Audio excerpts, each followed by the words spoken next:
কালীপুজো এবং দীপাবলির পর তালিকা প্রকাশ, গ্রুপ সি এবং গ্রুপ ডির অযোগ্যদের তালিকা প্রকাশ নজর রাখবো।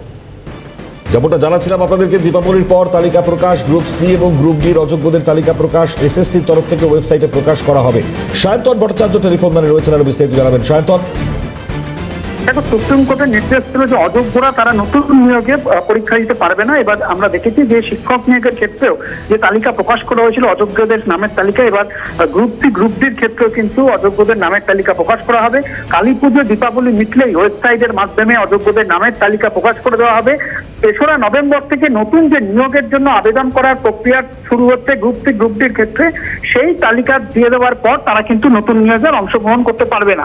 সূত্রের খবর, প্রায় 3,500-এর বেশি ক্যান্ডিডেট রয়েছে যারা অযোগ্যদের তালিকায় তাদের নাম রয়েছে, এবং দুটি তালিকা দেওয়া হবে গ্রুপ সির ক্ষেত্রে এবং গ্রুপ ডির ক্ষেত্রে পৃথকভাবে কিন্তু তালিকা দেবে এসএসসি। কালী পুজো এবং দীপাবলি মিটলেই কিন্তু এই তালিকা ওয়েবসাইটে প্রকাশ করে দেওয়া হবে, এমনটাই এসএসসির তরফ থেকে জানানো হয়েছে। মনিমা, ধন্যবাদ সায়ন্তন। কথা বলছেন আমাদের প্রতিনিধি সায়ন্তন ভট্টাচার্যের সঙ্গে।